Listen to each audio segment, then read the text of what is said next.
whatever milestones that Black people make against hate, it ends up benefiting all the other people of color. I can't see what his end game is. The Republican Party is the party of racism, is the party of white supremacy, is the party of hate. This is wrong, and it needs to stop. Everybody wants to go back and drag that piece of history up, but they don't want to go back and deal with what their ancestors did to the indigenous people and to Black people in this country. You got to go. And you got billionaires talking about going to space and Jeff Bezos. Go! Never come back. I hope you get lost. This man has lost his mind. Boom! Come on, girlfriend!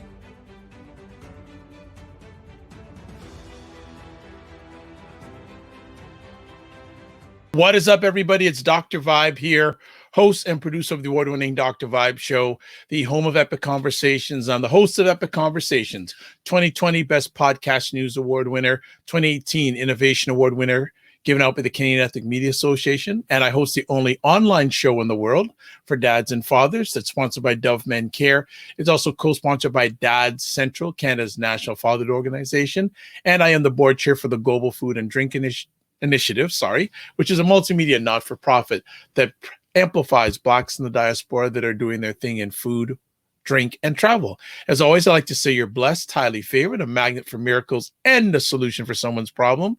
It's Saturday night on the East Coast, November 6th. Tomorrow morning, 2 a.m., the clocks go back, so we get sleep back. And I've been up since 6 o'clock this morning, so I'm going to need that extra hour of sleep after this. But I've got my energy ready because it is State of Things with Jill and Aisha. They weren't here last week. We did a repeat, so you know when 2 weeks go by, double for your trouble if you're watching this live or watching it on replay, or you're going to be listening to the replay. So let me bring out the wonderful two ladies, Aisha and Jill. How we doing? Great. Good. How's the week been? It went by quick, actually. It was a pretty quick week. Nice. It's been, active, always changing. There's always, I think that's why the week goes so fast, because there's always some kind of movement. Yes. And the daily weather changed so fast. Oh my gosh. It went from like 70 to like 30, 40. Oh, wow. no. Wow. I'm telling you, ladies, time is good. We're almost here at the end of the year. I know. Can you believe it? Like it's almost I can't believe it. Yeah, the end of the year already. It's just like gone by. Well, we got a lot to chat about tonight. We do.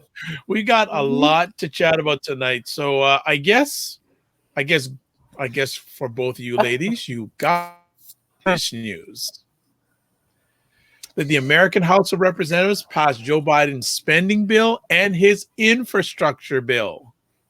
About time. Yeah, something. Well, do you think that like the spending bill got cut back so much though?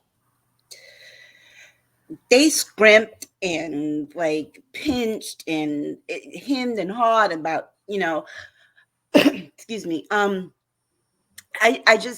I tweeted this yesterday that the Democratic Party is going to be its own downfall. Because the thing of it is that as a whole, the party agrees about certain things, general things like healthcare, education, but it's the nuts and bolts of things that they disagree on, and it's those disagreements when they become public that really make the public alarmed about what's going on with the party. Those are things that I think that should stay private in those caucus meetings that they have that aren't privy to the public. Those are things that they should keep quiet, because the Republicans do it, and they move in solidarity, and they always look like they're together. So when you have, for example, the Democrats having a progressive caucus, and then all these other caucuses that have these voices that then come out and say, "Oh, we're not going to do this. We're not going to do this." And this vote, this like oh, you didn't see you knew the Republicans weren't voting on any of this, okay? It was the Democrats, the different levels of Democrats that kind of held the bill back from being voted on at this last time. And I think that everyone agreed that it needed to be passed. I think the nuts and bolts of it were what really got people stuck on, and the fact that they allowed two people to hold it back, particularly in the Senate, it's nerve-wracking, because it means that our government is so fragile that two people can literally stop progress. Yeah. What does that say about it's not just to our public, but to the rest of the world? And we try and go to other countries and say, oh, no, you should be like us. You should govern like we do. You shouldn't have a dictatorship. What is it when we have two people holding up a government? That is a dictatorship. Well, for me, there's a part of it that with what's happening, because it's kind of like we have three parties essentially happening. Like there's, the third one that wants what it wants, and then the independents or the Democratic socialists want one thing, and then you have X, Y, and Z, and the Republicans and the Democrats. And so we have that whole extension underneath our arms. And, after a while, I agree with Aisha that for me, I just start to think that this is just ludicrous that two hemorrhoids can be causing all of this problem, Sinema and Manchin. And that's only the tip of the hemorrhoid.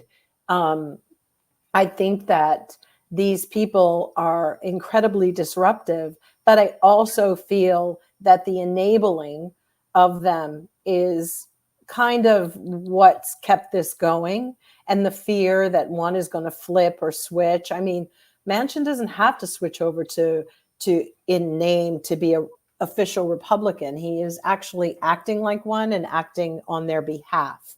So we have a serious problem with that. It's like, that's a problem. And so, and I'm not going to slag off the administration too much, but I will. I mean, looking at the way some people manage their families and their children is such an indicative, clear thing of how Biden and them are running the party on a certain level. And it's really frustrating, because did he not ever hear of like tough love? I mean, it's like to a point, I get really frustrated with them. And I've been dismayed for a while with the Democrats. And at some point, it's like the telenovela that you just keep watching. And at some point, I question what they're trying to do. It's not clear. The messaging is not clear. And it's like, are they trying to keep one foot over here with their toe in another place? If the objective was to capture more Republicans, that's not really how this should have been going down. Or their hearts too agree somewhere with the moderate Republican concept. So for me, it starts to look very orchestrated that we have these two foils, Sinema and Manchin, that are actually protecting the corporate interests for them. And they've gone out on a line, and that it's all been agreed. And I don't want to create conspiracy theories, but I know just sitting at home, sometimes I'm like, this doesn't make any damn sense. It just doesn't. And the fact that people are incapable of finding a law, enforcing a law, is something my brain cannot take in anymore, because I'm wondering how we got along all these years. And, I just don't know how this is possible, that now all of a sudden everybody is impotent and can't do anything. And I'm not buying it. I'm just like saying, wow, they're all trying to keep their interests, accommodate them, as well as trying to push the progressive concept, because they want the young people, because the gap between these groups is so huge. So, but the Democrats always try to wedge in between so they can have everybody. And that's why they can't straddle the fence. They've got to make a decision. And so that's my problem with it. And I'm not impressed with any of them at the moment. Not any of them. I'm glad they passed it, but it's a lot less than we wanted. Yeah. But then, you know. Yeah. And this is my question. And I know later on, folks, will talk about the results of the elections last week. So we'll sort of start with it here, but we'll get deeper dive in a few moments. But how much bite does this bill have left? Was this just become a symbiotic thing now because it's been watered down so much? Well, at this point, it really is just symbolic. It's just they passed it because it was something that they said that they were going to do, was just to pass the bill. It's not about what's in it, because the truth of the matter is they don't even know what's in the bill, what's all in it. I think what the politicians are dragging their feet on realizing is because if they realize this one point, a lot of them are out of a job. And this was the thing about Dave Carville that really irritated me the other day too, was what he said about this whole woke culture thing. Americans are actually more progressive than what politicians give them credit for. Just because we see the people, if we weren't as progressive as what politicians don't think we are, there wouldn't be the Proud Boys. There wouldn't be all this Make America Great Again talk. There wouldn't be this whole CRT thing. It's the fear of us being a progressive country that has stirred up all of this stuff. It's the fear that we are becoming a browner country, and with a browning of America becomes a progressive spirit. And so because of that, you have a lot of people, and particularly white people, white males especially, who are fearful of that. And so what do? They stand in the way of that progress. And with that, they stand in that progress is in our legislation. And so they're like, oh, it's too much money. Let's pull back on the money. Let's pull back on this. Let's do this. Let's do this. And so then you have these watered down bills like this that really stand in the way of progress. Like, for example, I don't understand why childcare was in an infrastructure bill. It makes no sense. Why prescription drugs were in an infrastructure bill. The infrastructure bill should have been a clean bill, building roads, building all these bridges, all those kinds, pipes, water, even just helping with carbon emissions and all of that stuff, and climate should have been in the infrastructure bill. It should have been a clean bill.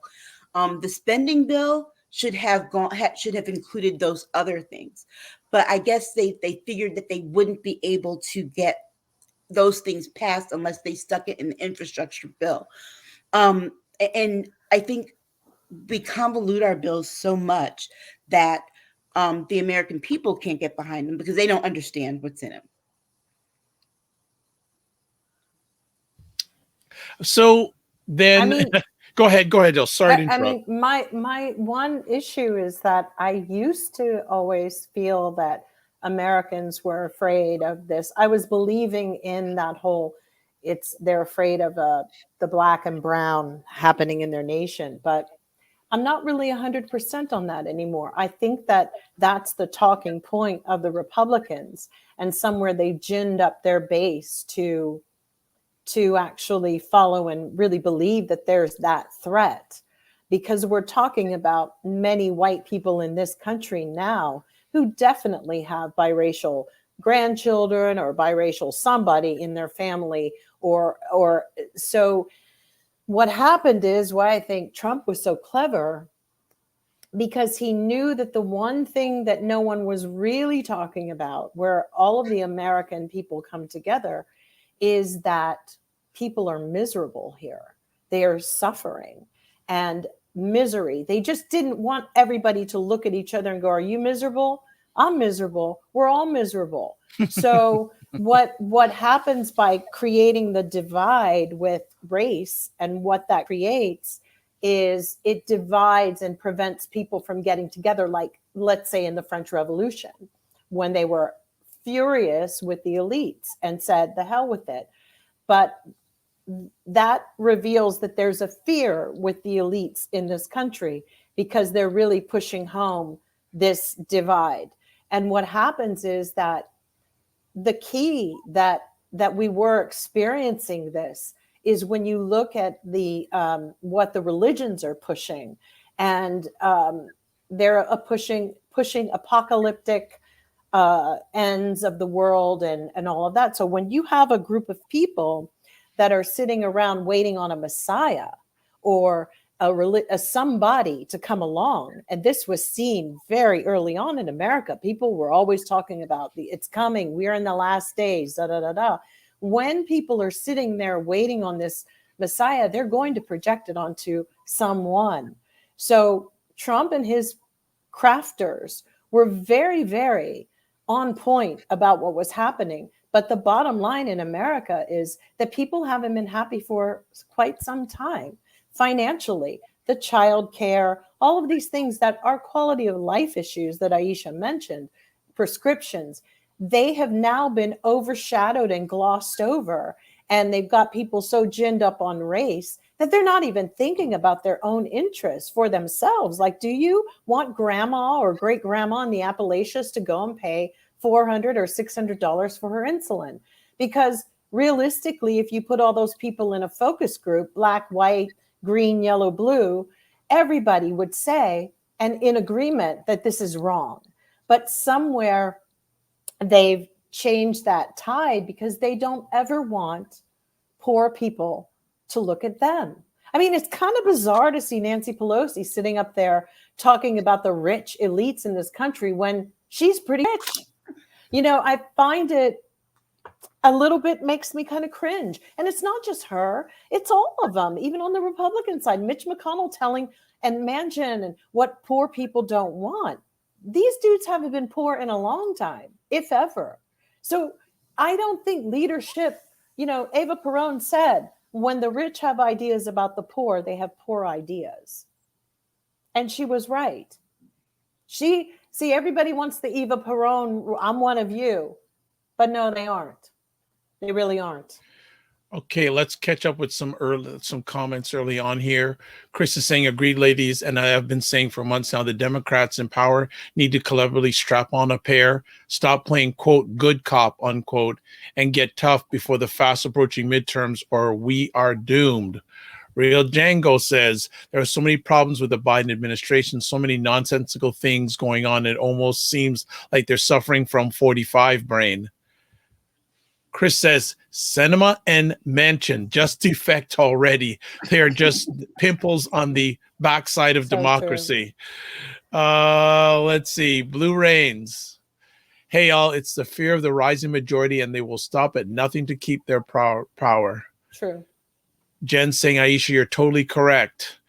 Blue Rains is saying, right, Jill, I will never understand the poor and middle class white conservatives in particular who continue to vote against their interests.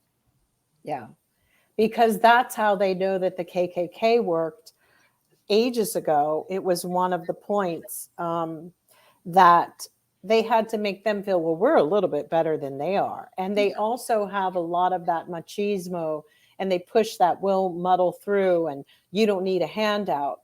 But actually, it's all so inaccurate because there were people actually upset about this infrastructure bill being passed because they think it's socialism that there are roads being put up. I mean, what are you paying your taxes for? I mean, if the Republicans and the Democrats do not get it together, it will rear its ugly head later on. Trust me, for both of them. And, you know, heads will be rolling because you can only do this type of glossing with people for so long before they finally catch on that it's not us, it's you.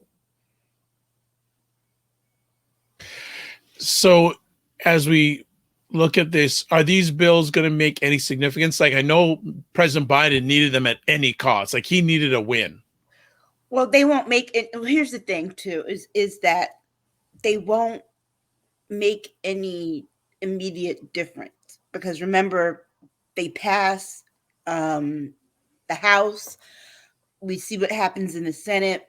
we'll wait and see what goes across his desk when he signs, and then the real outcome is, when does implementation take place? Because, are they immediate, or are they like, does implementation start in 2024? Right. And that's always the case with a lot of the legislation that gets passed, is that people are like, how come we're not seeing this immediately? How come we're not seeing the immediate results? Well, that's because a bill that was signed in 2008 didn't start being implemented until 2012. And then the person that's in leadership at that point then takes credit for it, And I think the timing of this administration is so bad, because they passed something and it was like okay. Yeah. See, what happens is they don't know how to read the room, and nobody really cares today. It has been elevated, and we're all like, okay. And it's like, especially coming off of what just happened, I do think that they need to keep the momentum going and deliver the goods. It's a lot of delayed gratification here, if they'll get any, because people, until they see it, they really won't believe it. And I think that we also have to be careful, and kind of, even though we want what we want, and we want it now, we also have to be careful and give this administration a little bit of grace, because we came off 4 years of a really, really difficult regime. And that all you can do is call it a regime, not an administration. It was a regime. And we want to see some immediate results, but we do have to take into consideration that it has been just nine months, really, that Joe Biden's been in office. And it's going to take more than 9 months to undo the damage of 4 years. And I would also add that we should really be suspect of the 13 Republicans that did chime in to do it, because I believe they were orchestrated and told to do it. Because I believe that we know this money is going to hit all these districts and all these places, and they're going to steal money. This is what they always do. There won't be a ton of bridges built. It won't happen. And if it does, it's going to be half-assed, because that's why they wanted it, but they couldn't show that much bipartisanship. I believe if we really put our heads together and look at the 13 and go, what do they have to benefit, and how many side deals are going to be made with different states, with contractors coming in from somewhere else, that will supplement and start to feed the rest of the GOP, the Congress. That's how they do it. They're not doing it just for their state. They're doing it for the party. But those they 13 are in real fragile races coming up. Right. Well, yeah, we'll see. They're still going to take their money. Yeah. Okay. All right. Well, let's catch up on some comments here. Real Django. Every politician in America needs to be straightened out. I wish that reporters would ask most of the politicians, what's wrong with you? Right? I agree. Chris says, for God's sake, there are a number of people out there who actually believe that JFK Jr. is going to return for the quote coronation of 45, unquote, as the Arkanist king soon. Yes, Jill, the passing of this bill is truly anticlimactic. Perfect word. Blue Rains, and how long will this legislation stay in place? Can a future majority Republican House Senate roll back the legislation? Yes. Tim Frey from Toronto area here. Infrastructure bill is set to be implemented in 2 to 3 months, according to the White House.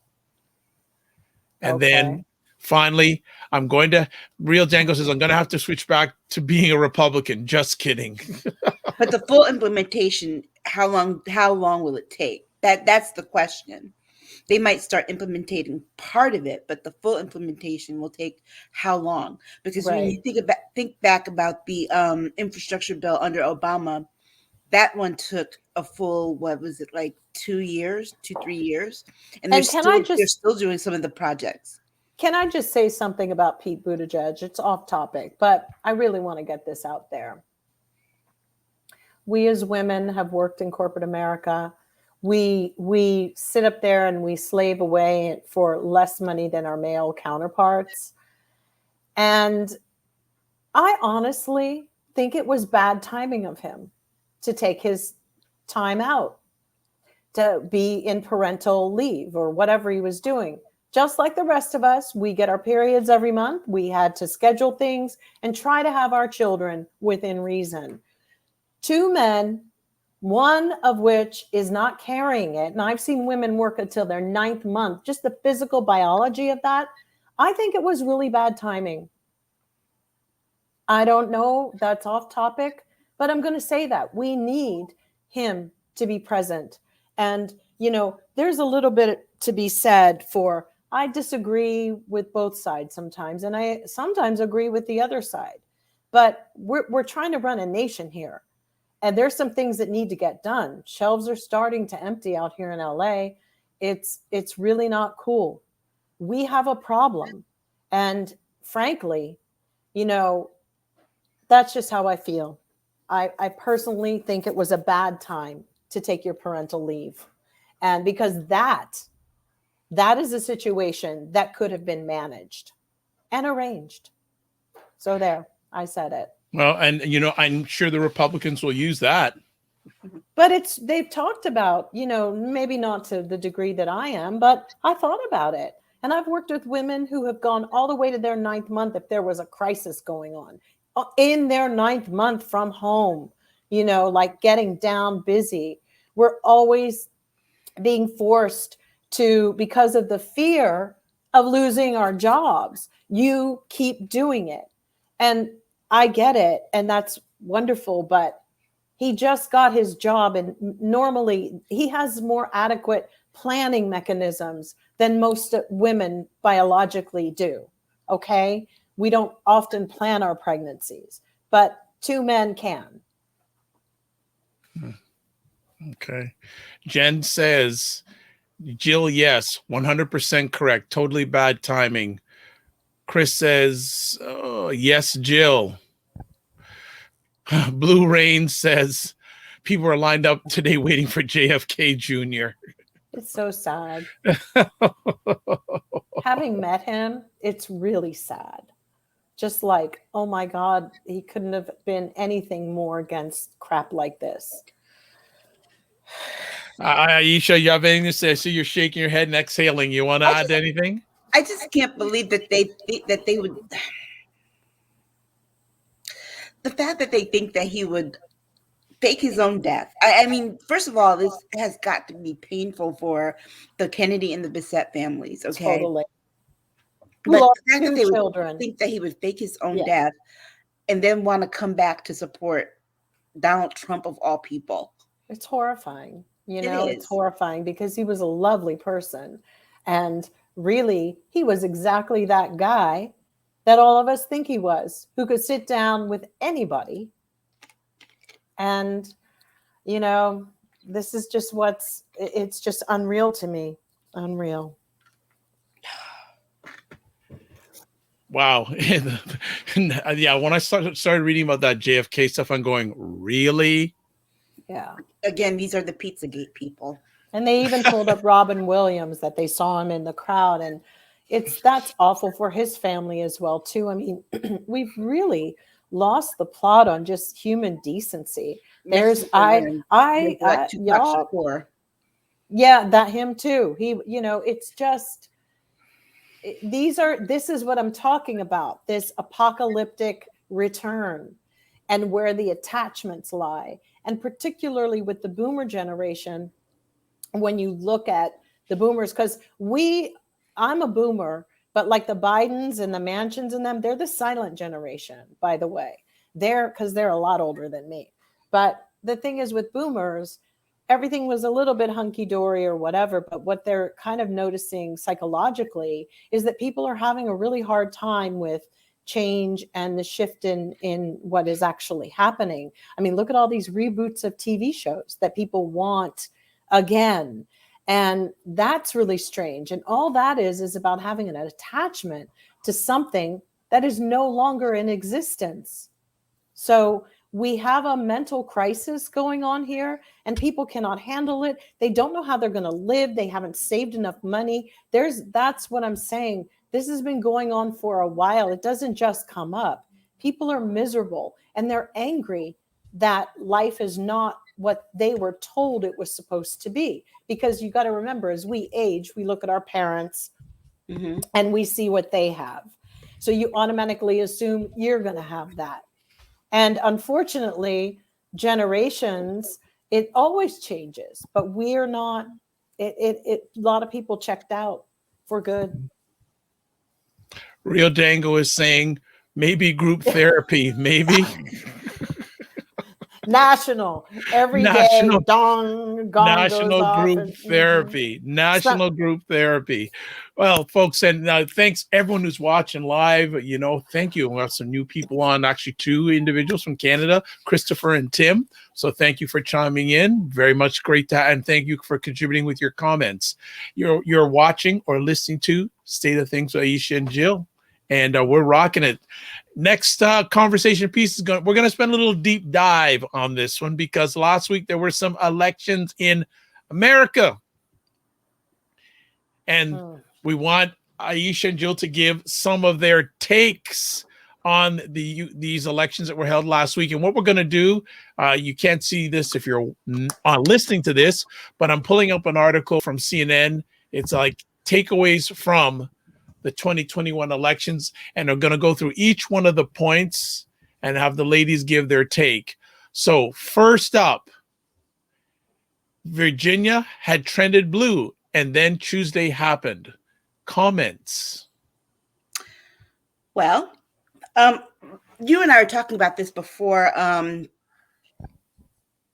we went on air, and one of the things I was saying is that people forget that Virginia is still a southern state.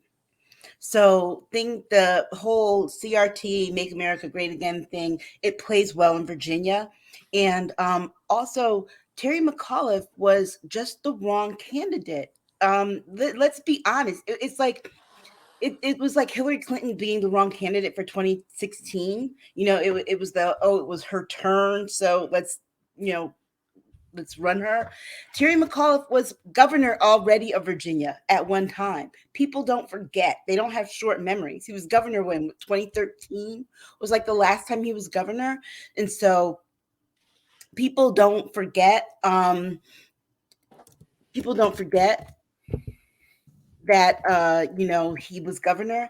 And so they needed somebody new and fresh. If Democrats were trying to hold on to that governorship, they were going to have to get somebody who was young, somebody probably a little bit more progressive, to really energize the base in Virginia who is going to show up, who are going to be young, who are going to be more minorities, who are going to be the college students that are there, who are going to show up to the polls.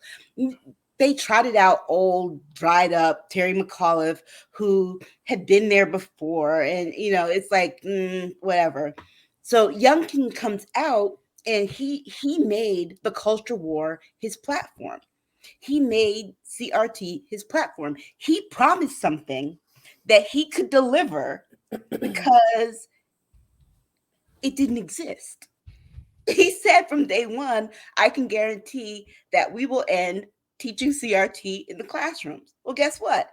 They don't teach CRT at all. He can deliver that. And that was all he campaigned on. And then he was also able to hold Trump at a distance. Here's the thing. White women are voting these people in.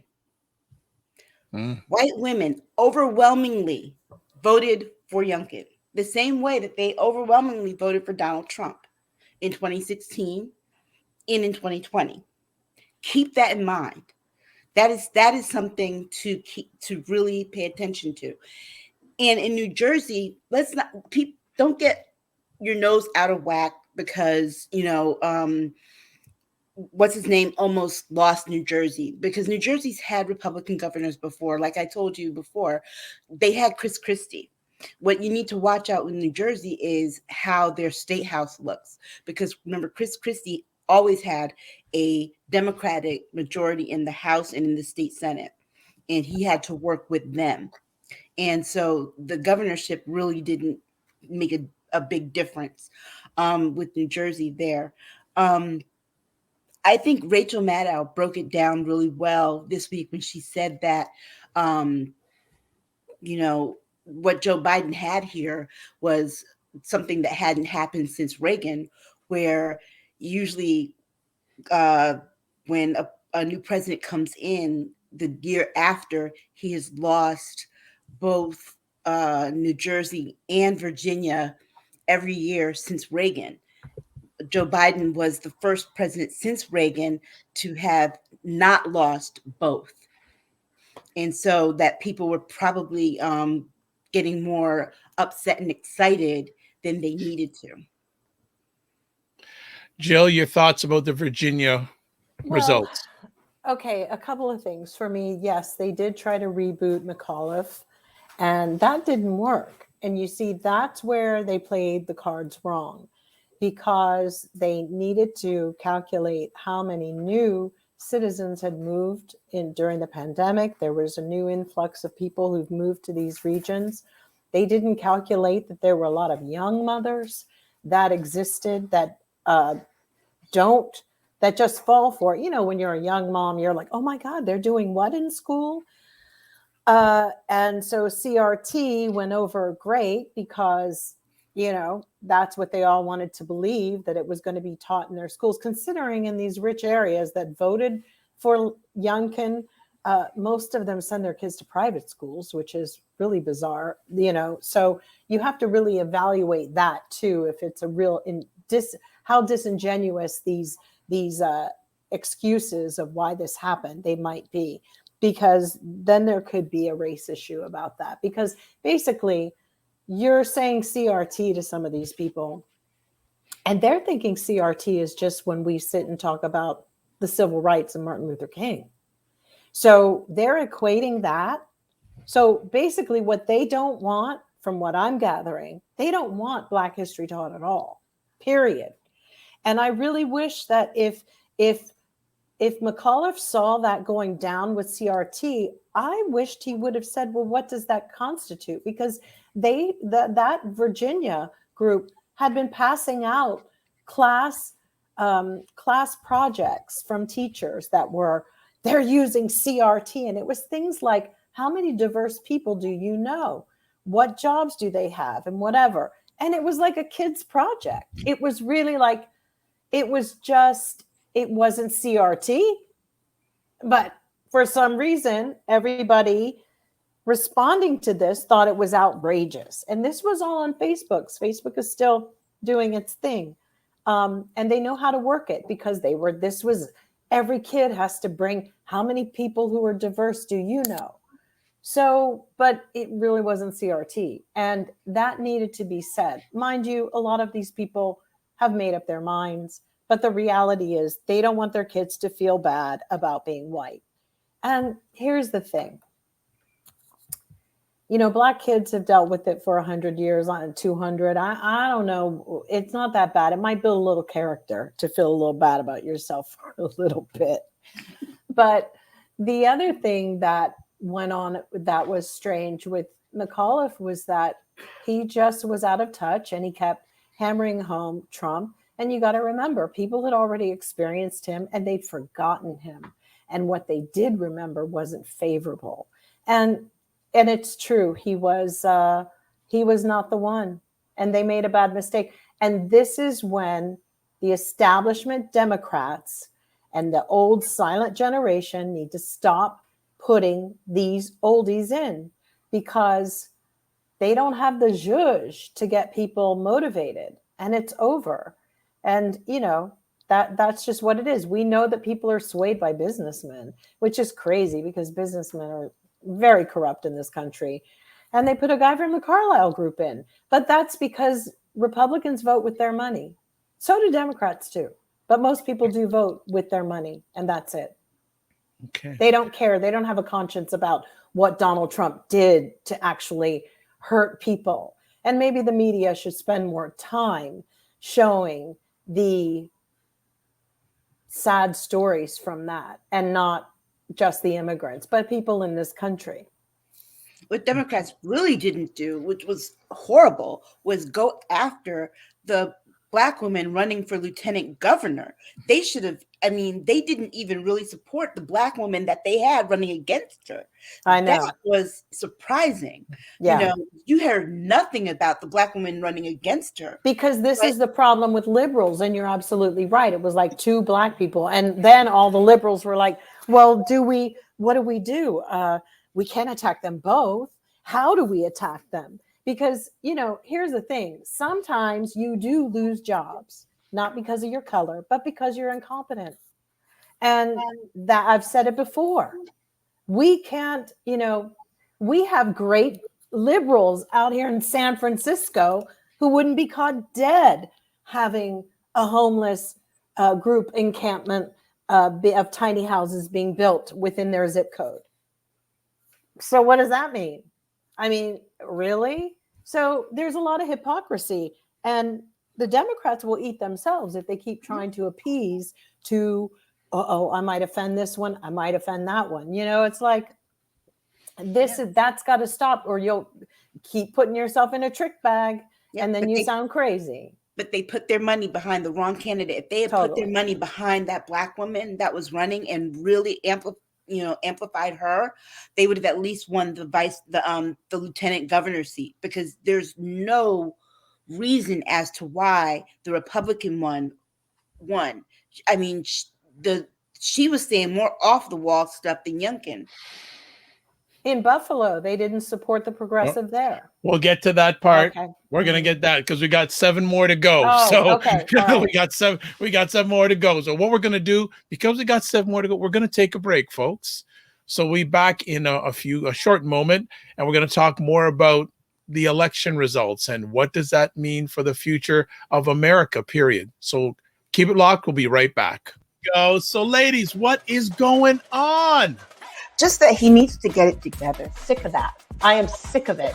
Something is seriously wrong with you. Is that, I mean, why is he still there? She shouldn't be near Congress. You need an exorcism, because I don't know what is wrong with you people. It was so powerful. And I really wish everybody would stop bowing down to this. What is he talking about? This makes no sense.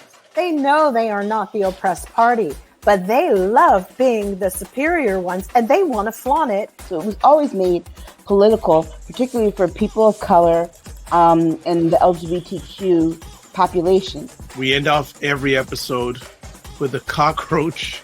This episode's cockroach. Everything. Everything? All the things are going on. All the things? Mm-hmm.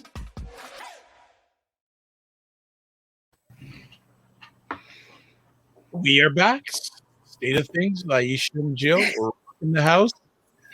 November 6th. Clocks go back. Clocks go back. We get an extra hour.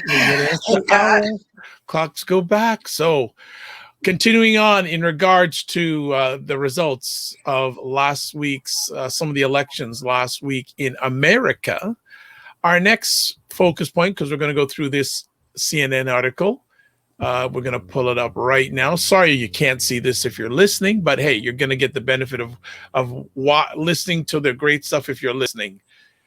Next point, Republicans can focus on the economy and education. Thoughts?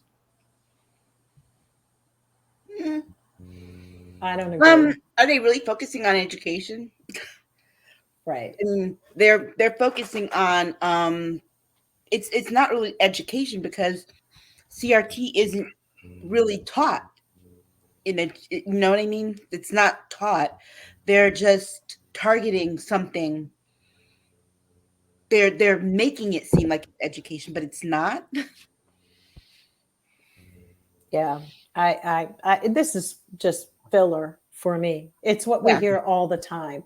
All the time. All right. Same old. Blue Rain says the majority can't even explain what CRT is. Yeah.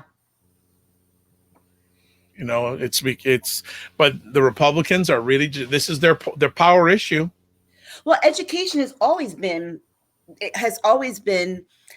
their thing, whether they were Democrats or Republicans, whichever party they flip to, because going back to segregation, Education was always their thing, and it wasn't so much education as it was miscegenation. Okay. I think we're done on that one. So let's move to the next one. But actually, I'll save comments to the end. So we'll continue on here.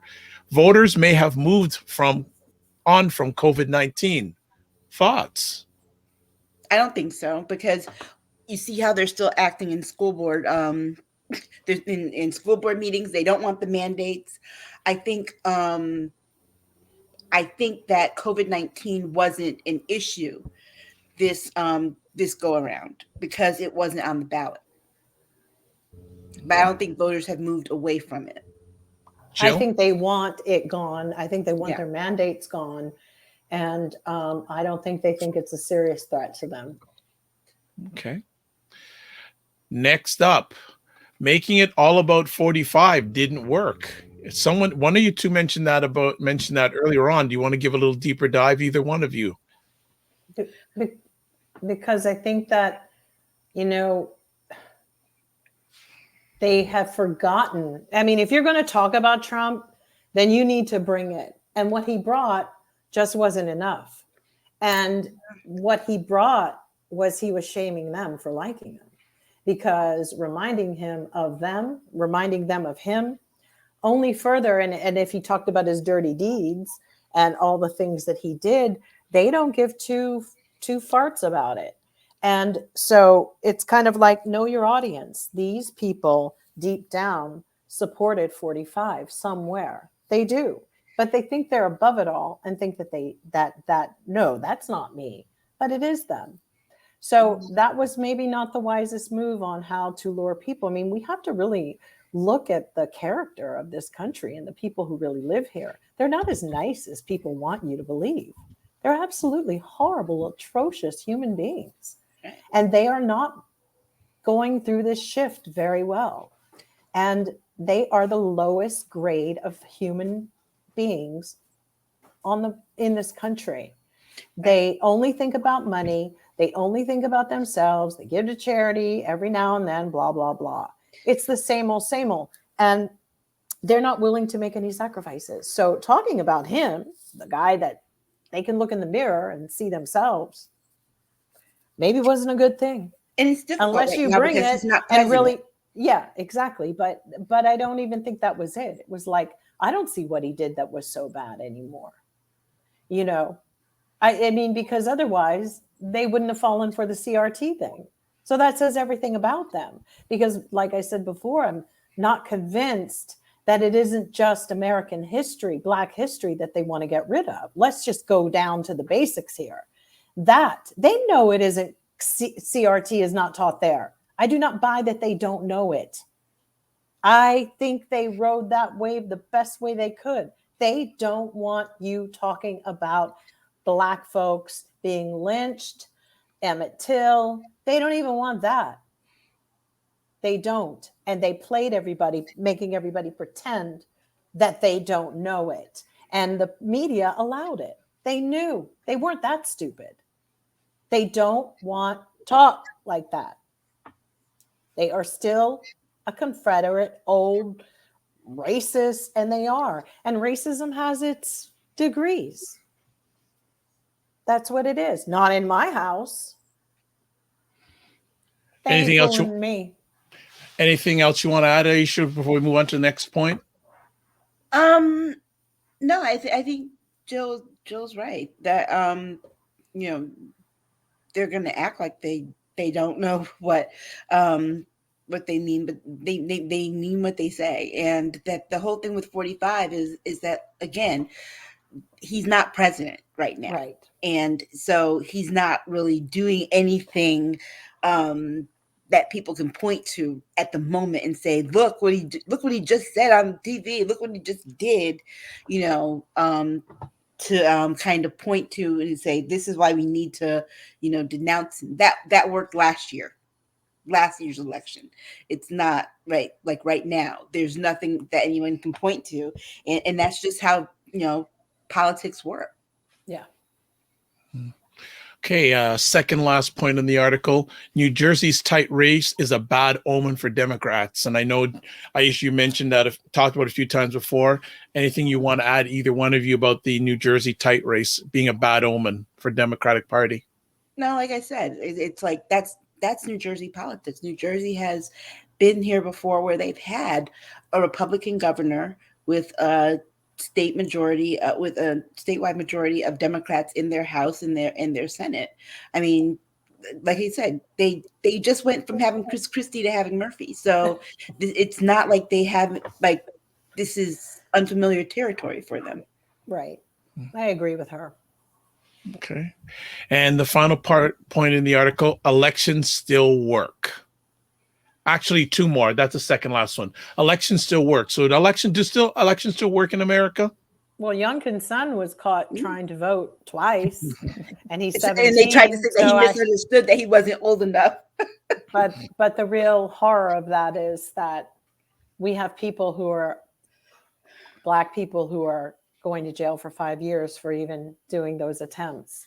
And, you know, when is everybody, Black, white, brown, blue, going to say, this isn't fair? I mean, it just isn't fair, even if you just put the cases on the table without color in this. But everybody's so color struck in this country. And yeah, he did it twice, which means he was emboldened. This is a bold child. So, you know, and that kid, what's wrong with all these politicians' kids? Damn. I mean, it's like, you know, stay home. This is the proof that they need term limits. So you can get home and spend some time with your crazy ass kids, because clearly all of them got some freaking problems. Elections work. And they want us to use it as it's relatable. But voting rights laws need to be enhanced, because clearly the fraud is not on the left. It's on the right. Yeah, right. Yeah. Okay.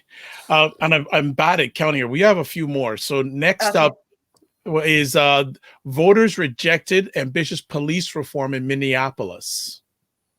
Well, again, here's the bad talking point that we talked before. It was the what was it? Defund the police. Defund police was just a bad phrase. Yeah, we said that. Remember, we were all like, said this before. It was a bad phrase, and that is what it was. You know, police reform, defund police. They've got to get a better talking point, okay? Yeah. And that's why it just did not. It just did not go the way that people had hoped. But yet again, they're going to hold them. Bad when it comes to messaging. They're going to play that too. This is yet again. Everybody knew they weren't talking about defunding them. It's back like CRT. They knew, but they hold you to those little slip ups, you know, and that's the thing. But I'm not going to give the people that voted it down a pass either, because they know what this is about, and they know that it's something that's sorely needed. I mean, unless they're okay with their authoritarian police running through the streets doing whatever they want. Nobody said that every police officer is, you know, crazy or racist. But you have to admit that we do need a solution to figure out how we can clean that little system up and make it run like a well-oiled machine, because it doesn't. And we're dealing with human beings who have biases and all this. We need a better solution. And I can't believe that they wouldn't be down for, there's got to be some people in these communities that have great ideas, that are not thinking on a political thing, just a solution. We've got to stop taking some of our things that are valid structural problems and making them political. Because if we all sit back and look at it, we go, we pay X amount of millions every year for lawsuits or that the police are having with people, and, you know, an impotent justice system. And, you know, they spend money like no tomorrow. So we got to see, we have to just get real with each other, because it's not real. I mean, at these town halls and stuff, they need to go, do you think it's okay? I mean, ask a question back to somebody asking you, do you think it's okay? What should we do? You're going to criticize me, but what's the solution? Okay. And then the last point, there are mixed messages for Democrats in mayoral races as moderates triumph in New Jersey. I mean, New York, sorry, New York, but progressive notch historic wins. So yes, Eric Adams in New York is a moderate, but then when we have Michelle Wu, mayor now of Boston. Mm-hmm.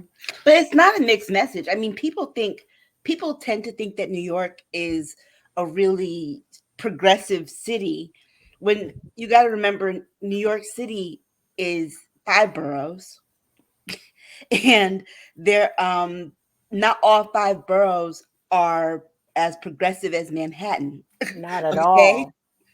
So the fact that there is a moderate, remember, Rudy Giuliani was mayor of New York City at Right. one point. Okay. Mm-hmm. So you know, it makes sense that there is a moderate there. But Boston, however, is a very progressive city. So it makes sense that they have a progressive mayor.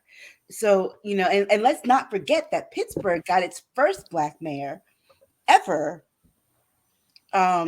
Yes, You know, correct. so there were a lot of surprises in mayoral races. Oh, and I do have to say, my aunt did win her race in school board, Norwalk, Connecticut. Oh, great. Congratulations. My friend Nakimi Hayes is awaiting her recount, automatic recount, because it was just 17 votes, school board in Meriden. So, you know, there were a lot of down ballot races which were important, which were, you know, that really went in favor of Democrats, that didn't get the kind of reporting that they really should have. So should Democrats be worried? I think, you know, people are really concerned about the big races, but on down ballot races, Democrats did very well. But one thing I did forget to say about Glenn Youngkin was that his strategy was he sort of beefed up the Latina vote and the Asian vote. So we know that there were about 2/3 separated from those who had voted for Biden, took a sway and a dip over with Glenn Youngkin. And that is, since that strategy worked, then I do believe that they will use it in other races. And that's something we have to ponder, because even I was not pleased about that, because at that day, if I tweeted something, it was like, we use this people of color umbrella for everybody, but everybody's not evenly distributed even within that. And it's great about Michelle Wu, but I really will observe what she does, because like I said, not all people of color are equal in that world. And we need to not let it derail some of what the African-American struggle has been. There's still systemic racism, and I have seen Asian communities come here and fall right in line with the white supremacist order and structure of Black people not allowed in my store, basically, or being incredibly racist and rude. I'm not trying to incite anything, but it's definitely an issue. And I think these areas of people of color, since we lack such leadership, they need to come together and build some kind of coalition in these communities, because you're looking at somewhere like Compton right now with an influx of Asians coming in and buying out the community and displacing tons of African Americans. You can't walk into an Asian bank and most likely as a Black person get a loan. But if you live in Orange County, you could go, and you're Asian, you can go to one of the Asian banks and get your loans. And that's how they have funded such a stronghold in their own communities. And Republicans knew that and decided, we're going to attack them. So what they did was they went after a school in Northern Virginia, which had an issue with CRT. And they targeted them again. And I'd just be curious from the data, how old were those people? Were they older Asian and Latinos, or were they younger? because that's very, very critical to know. And if they do a post-mortem, they need to find out what that is. Yeah. Well, And if they don't do a you gotta post-mortem, remember Boston is just coming off of having a Black female mayor. Yes, they are. She is the outgoing mayor. She's an interim mayor now. She's the outgoing mayor. So Boston is ready for a change. So she was the first Black and female mayor. So now they're having another female mayor. This one Asian. So Boston is ready for some change. And remember, Boston had that long history of racism and particularly dealing with the busing issues in the 70s. So for Boston, this is a major milestone. well, definitely it sets up for an interesting next year when it comes to midterms. It'll be very, very interesting. And stay tuned in here because these two ladies will give you the takes that most people ain't even thinking about when it comes to what's going on with the midterms. I've had a number of comments. I've held back so we could get through all these 8. So let's catch up on these points. Dango saying runoff election for Alicia Moore and Andre Dickens for the mayor of Atlanta. I'm happy. And the Jersey governor's election, and just what a W2H with the Virginia governor's election. Yeah. Real Dango saying also Republicans are all about miseducating and bamboozling people. Chris is saying here, I was very happy to see Eric Adams take the New York City mayoral race by a landslide. Seriously, Curtis Srila? Yeah, yet another animated buffoon making an attempt to infiltrate politics. At least he is back on the streets where he belongs. And this time he should issue the beret. He would be better suited. He would be better suited out there with. Oh God, I don't know if I want to say this. Okay, I didn't say that. The ladies, I didn't want to go there, but there you go. Oh my goodness, what else do we got here? A grinder. Oh, let's see. We got some more comments here. Cinnamon Canella.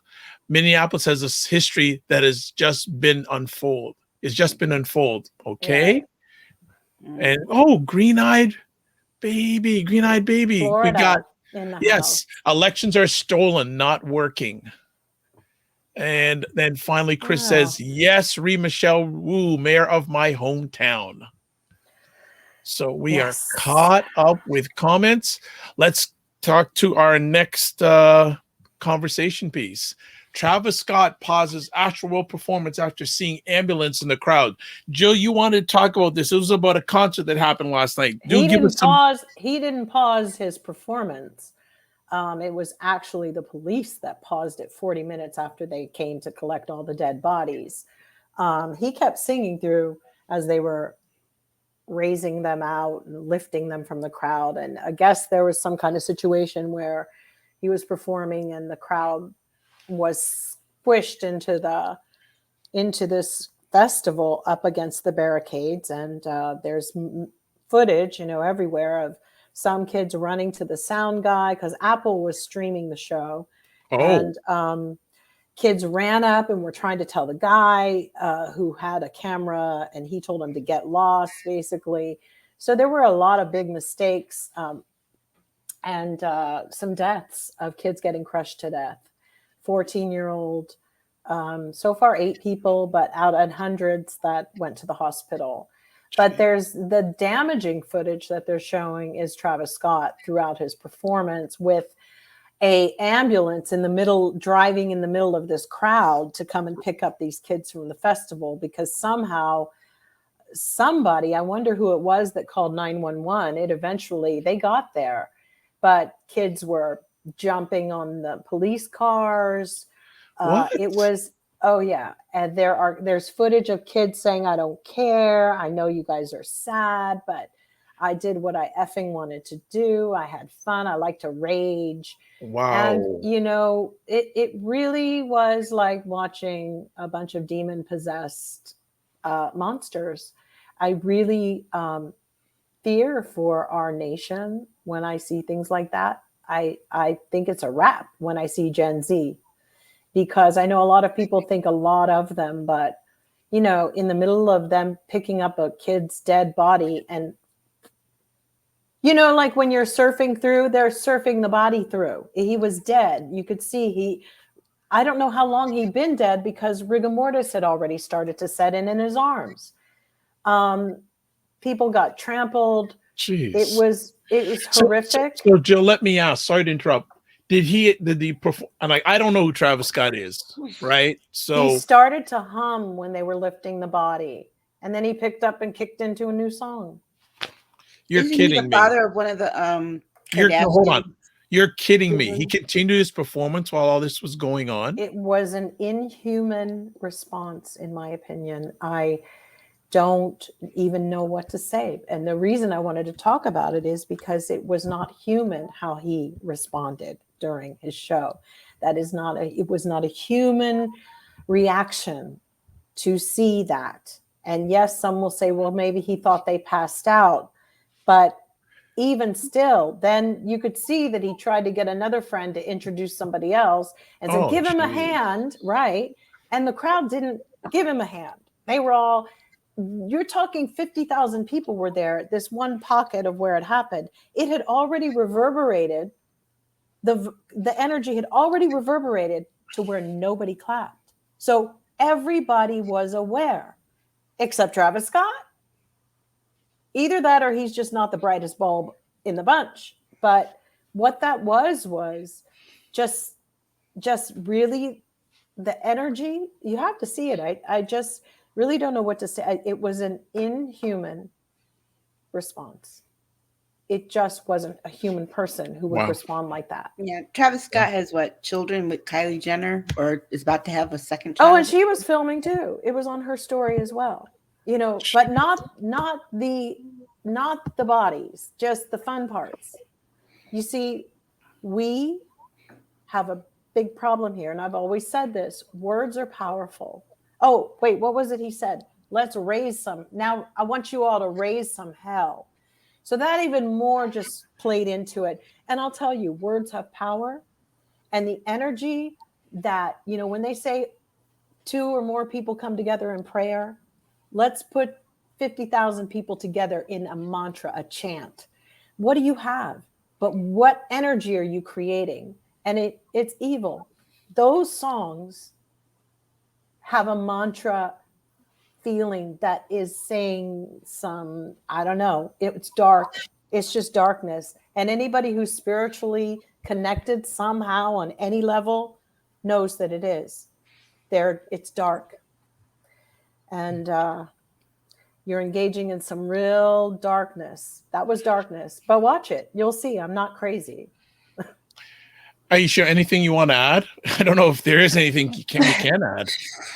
No, Yeah. just no. I remember in the 90s that you know, when Puffy had that concert, and that a few people had gotten stomped to death, and he got sued. He got sued because the doors were locked. Yeah, and the doors were locked, and I think it was a fire, wasn't it? I don't recall. I don't think there was a fire in that one. But I recall that's when he was a student at Howard. But I knew people who never messed with him because of his that. Career. Yeah, but I know people from like Brooklyn who were like, I'm not messing with him, because they remembered that. But here's the thing.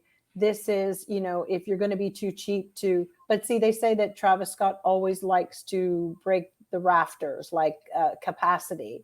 And he encourages his fans to jump borders and jump the fences. And, you know, if somebody detects that, there will be lawsuits. There's rumors about fentanyl being sold in the actual concert.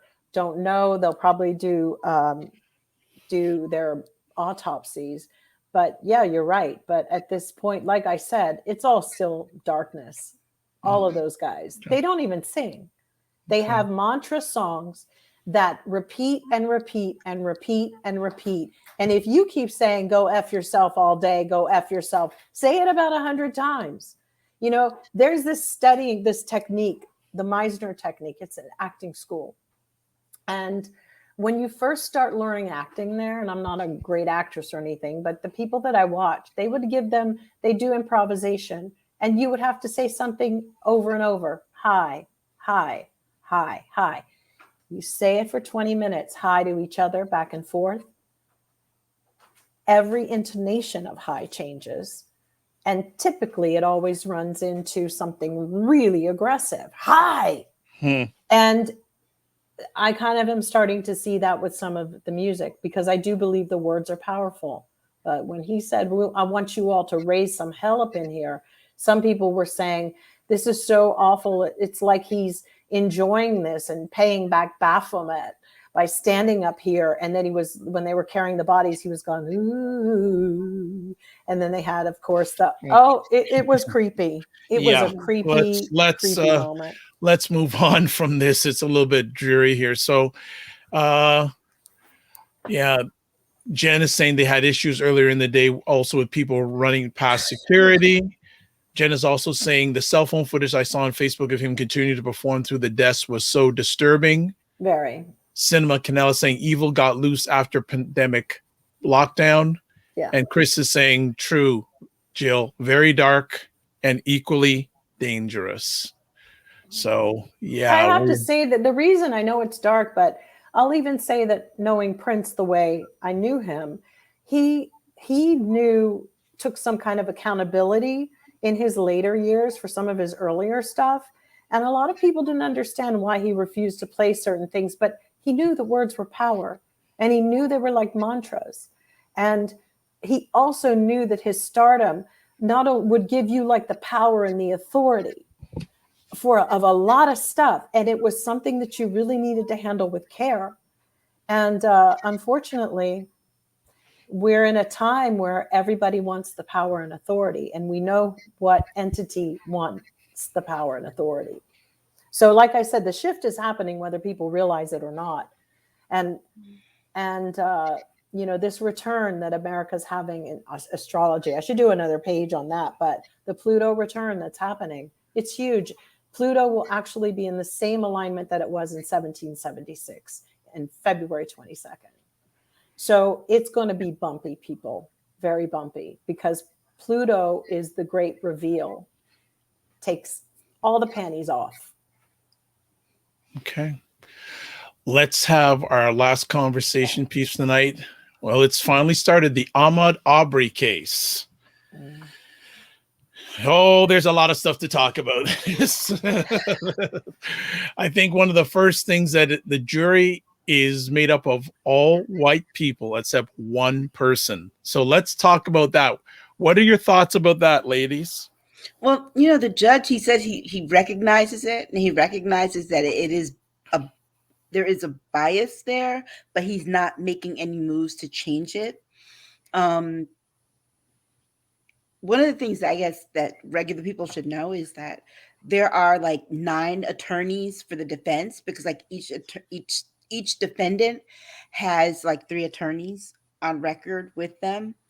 And so it is very confusing with all of those defense attorneys there. And each one of those attorneys got to pick and choose what jurors they wanted. So it, usually when there's a defendant, there's like one attorney representing them, or they have a team, and then there's one attorney that's speaking and says, well, we question juror 164 and this one and that one. Well, there were 9 attorneys and 3 representing one of each person. So there were 3 different attorneys saying, okay, we have problems with this juror, and this juror. So the jury selection took a lot of time, and they ended up dismissing all of the Black jurors. And then they recently dismissed another juror for making a joke about Ahmaud Arbery. Jill? Well, I mean, it's just like the Kyle Rittenhouse travesty trial that's going on. I mean, already the judge has set it up where it's definitely going to be appealed. secondly, with Ahmaud Arbery, it's horrific. It's really expected. But judges, by the way, don't always have to be 100 years old people, whoever is appointing them. And our concept of a judge is not like anything we've seen on TV. It's very different. And what they're allowed to do and what they're allowed to say. And I think that for me, it doesn't surprise me. And I can't really say anything at this moment until I actually see how this trial is going to fare. It will probably, I hope it isn't, but it will probably not be the outcome that any of us want.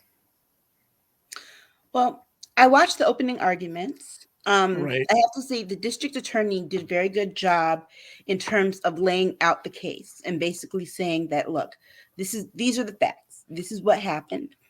That when it comes to those who are charged, there's the father, the son who actually did the shooting, and then the neighbor who went along, videotaped the whole thing, and basically helped them to corner him. Crazy, right? Right. So the father's attorney offered to not give an opening argument. However, when his son's attorney gave a opening argument, his was longer. The father's attorney got up and was shifting like visuals and things that the other attorney was doing without permission. The judge had to stop twice, send the jury out, and reprimand him for doing that. He's like, look, you don't do that. That's not proper etiquette. You make me nervous when you do that, and you just jump up out your seat. True. That's These not proper days. etiquette. He had to tell him twice. And he's like, the next time, he basically was like, I'm not trying to be a jerk here, but the next time you do that, there's going to be some consequences and repercussions. Okay. Yeah. So then the other guy, he gave a small opening statement, but the one that was the longer one, of course, this is the attorney for the son who actually did the shooting. Here's where he went wrong, is that he talked about the man who owned the house and why he had put up cameras, and saying that there had been people who had been on the property before looking in the house, and that there had been some break-ins in the neighborhood before. But Ahmaud Arbery he didn't do those things. So basically, he set this up, but the way he described it was, it wasn't Ahmaud, and it wasn't any of the people who were on trial whose property had been broken into or anything. So basically, and then he tried to play the race card, right? And this whole thing is basically, you were supposed to say why your client was used self-defense, because your claim was self-defense, to shoot this man. But basically, you basically set it up to say he had no reason to, because it wasn't this young man, and your client had no run-ins with anyone. It was just like pointless. It's like, okay, so the person whose property it was, who had reason to defend their property, was not on trial for anything. Right. So and then you also ran the tape back of the 911 person asking your client, what did he do wrong? I'll send someone out, but I need to know what he did wrong. And then you don't explain why your client went out with a gun. And then he went on to say, but all he had to do was answer my client. When my client said, stop, I want to talk to you. No, he did not. I'm not going to stop when someone with a gun pulls up in a truck to me and says, hey, what are you doing? Especially not a white guy in a pickup truck. But I have to tell you this. They did a very good job at making him look less like a hillbilly redneck and looking more like a suburbanite. Because when they put the picture of him sitting in the courtroom next to his mugshot side by side, different people. They made him lose like 40 pounds. They put foundation on his face. All the redness was out of his face. He was clean shaven, haircut, had a suit and tie on, no dirty t-shirt, nothing. I mean, totally different person. Wow. Totally different person. They had him running and jogging his own self. Mm-hmm.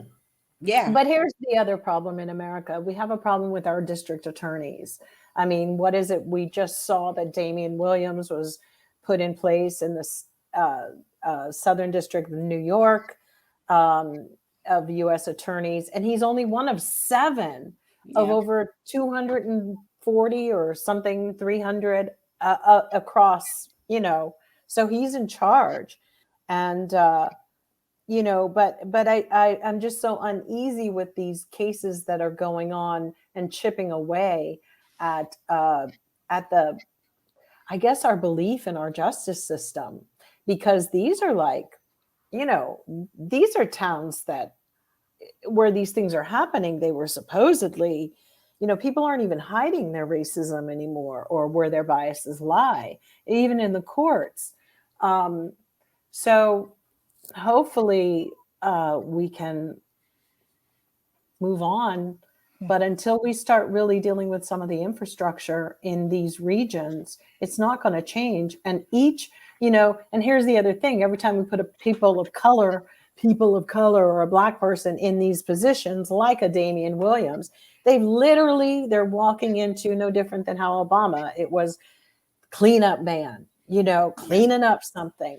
And I'm a little bit like, okay, this is really scary, that the fact that they can't put white people in who want to do good. I mean, that don't want to clean things up. It's like Merrick Garland. Dude has a house in like Greenwich, Connecticut. What are we, really? This guy's not going to do anything. Yeah. He's not. He won't jeopardize where his belief systems were or how he's been voting all of his years or his pocketbook. Hell, he married up too. So, the DA in this case, though, she did a really good job. I have to say that in watching her, she did a really good job, to the point that when the defendants did their opening arguments, it was kind of like, where are you all going with this? I hope so, but these people, it could be a hung jury. It would be a hung jury. Who wants to go home knowing you were on the jury that actually indicted these white men if you live in one of those rural communities? Yeah.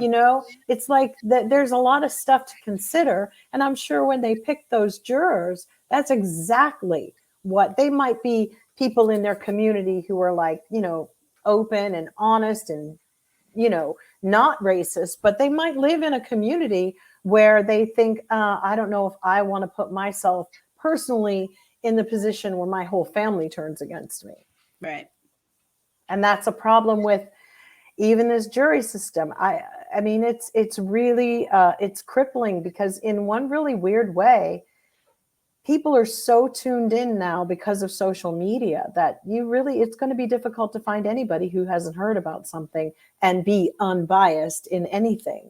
It's really difficult, or have cognitive skills I'm sure there's a few dumb as rocks people sitting on that jury, and that's going to be brutal for the ones who are trying to have justice done. There are a few that are definitely there. I know they are, but whether they can win and hold out, I'm not so sure.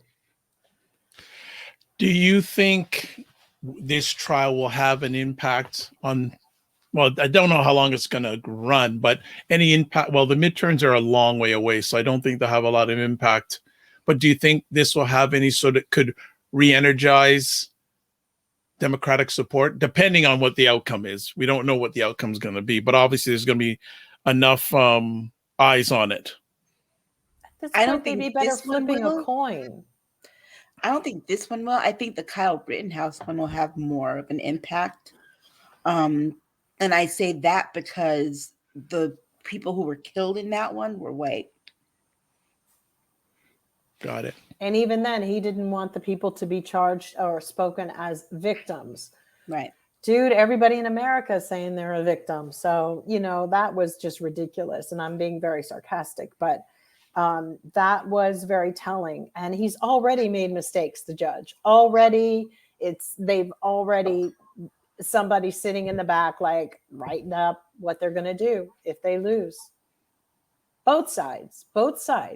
What the judge's conduct is very, very important. And you've also got to remember the amount of celebrity that these regular people are getting all of a sudden. Judges, they're very impacted by it. And you can see their egos. And that is really another thing we're dealing with.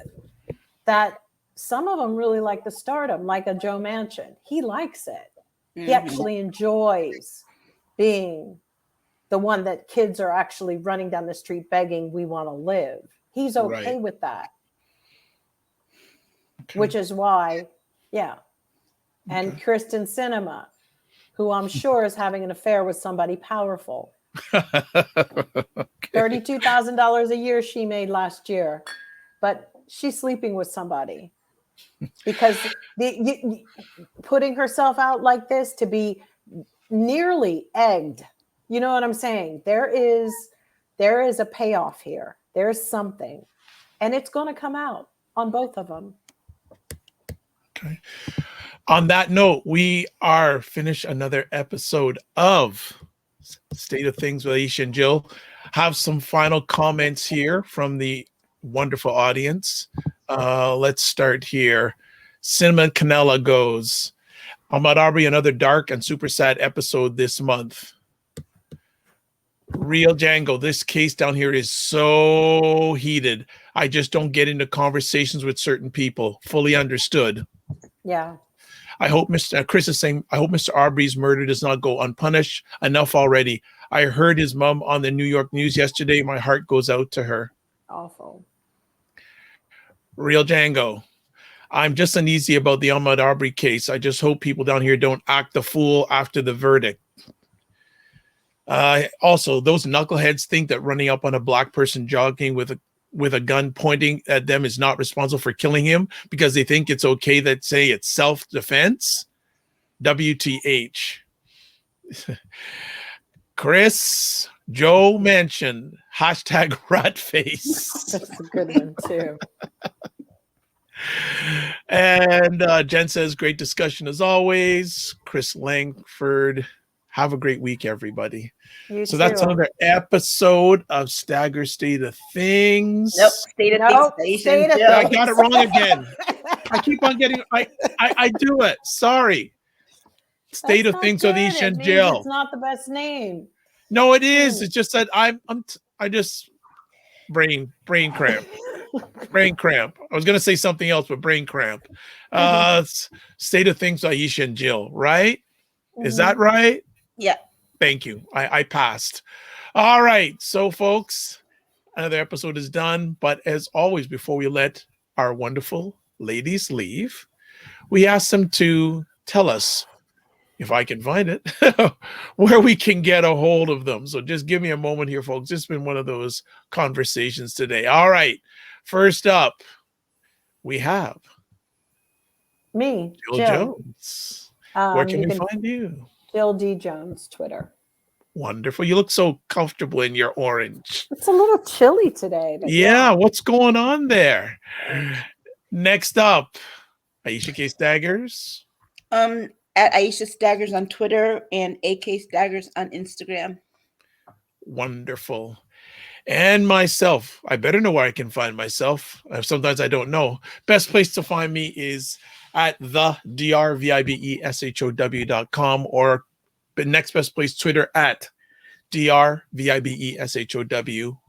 That's the Twitter thing. I'd like to thank everyone who watched this live, who I catch here: Chris, Jen, Real Django, Cinema Canella, Christopher here in Canada, Tim also here in Canada, Blue Rains, Green Eyed Baby.